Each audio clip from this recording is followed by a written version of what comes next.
안녕하세요. 대부지 조선부터 방산 또 에너지 관련된 업종을 담당하는 멘토 황대근입니다. 오늘은 흥구석유와 함께 살펴보도록 하겠습니다.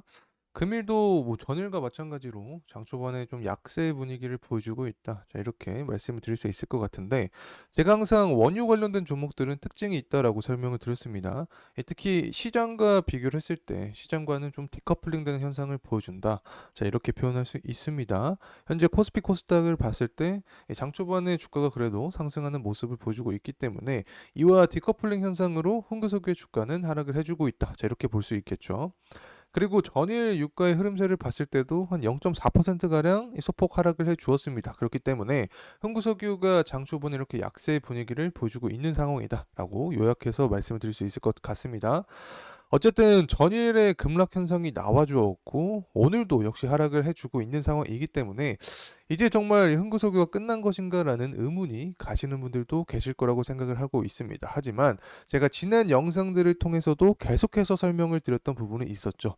이러한 단기 변동성이 나올 수 있는 구간이고 예상된 시나리오다라고 말씀을 드렸습니다.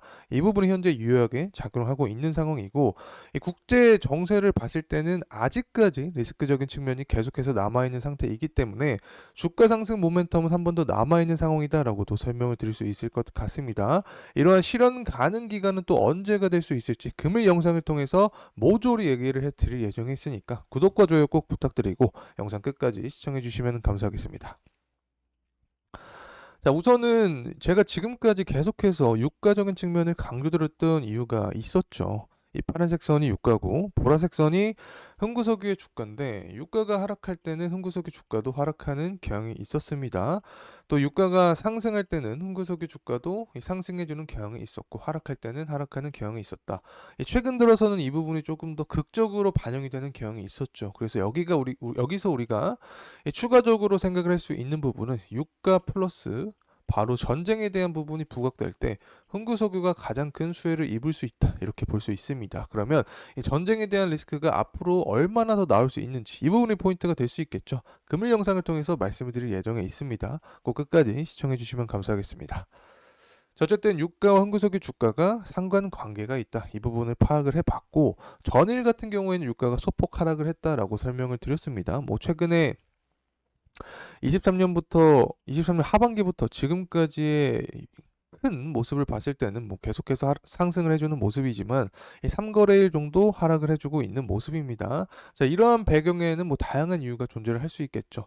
우선 첫 번째는 이란과 이스라엘에 대한 전쟁 리스크가 좀 완화가 되었다는 이유입니다. 그래서 유가가 직접적인 영향을 받으면서 소폭 하락을 해주고 있는 모습이다. 자, 이렇게 파악을 할 수 있는 거고 저는 개인적으로는 가장 큰 원인 자체는 바로 원유 재고량이지 않을까 생각을 하고 있습니다.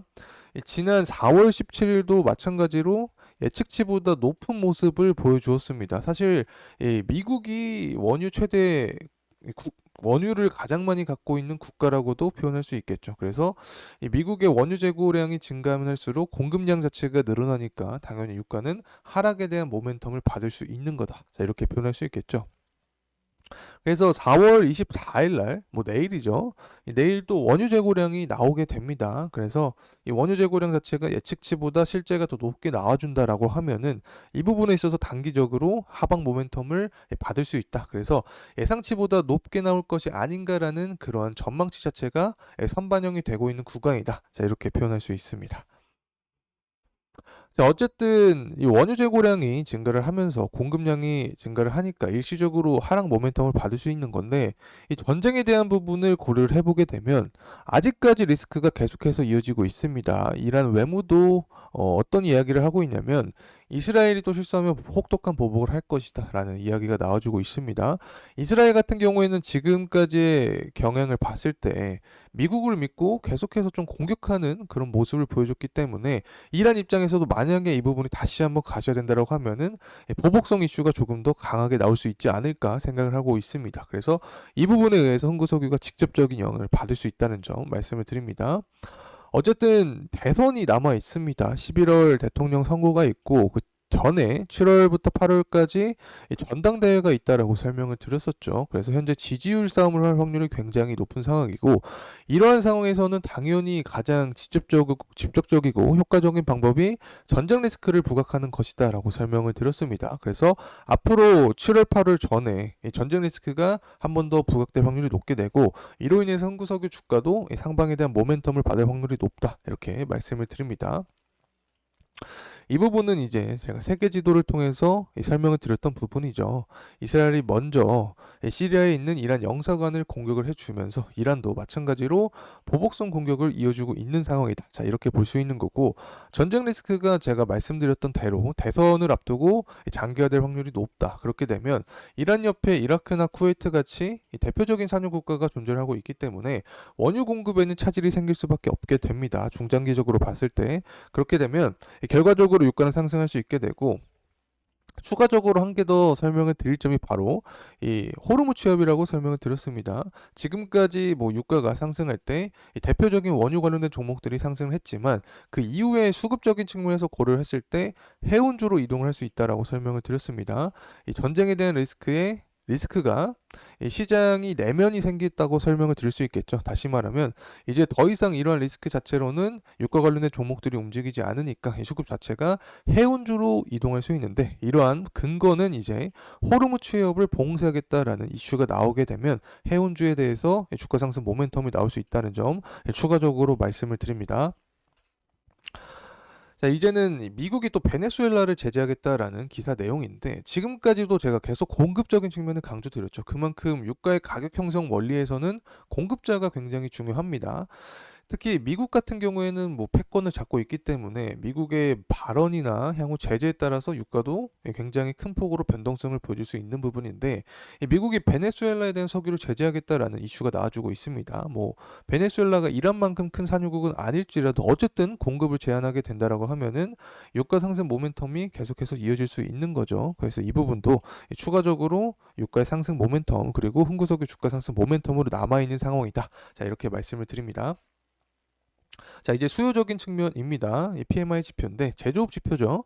예측치보다 실제가 높게 나와준 모습을 기록을 해주고 있습니다. 실제가 50.3을 기록을 해주었고, 이 원자재 최대 수요국과 최대 공급국인 중국도 마찬가지입니다. 예측치보다 실제가 모두 높게 나와줌으로써 경기 확장에 대한 생각을 해볼 수 있는 구간이다. 그래서 제조업 경기가 살아나게 되면 결국에 기름에 대한 수요가 증가할 수밖에 없게 되는 거죠. 그래서 지금까지의 내용을 봤을 때 공급은 차질이 생기고 수요는 증가하니까 유가는 이 상방 모멘텀이 강해지고 흥구석유 주가도 이 상승할 확률이 높아진다. 자, 이렇게 말씀을 드립니다.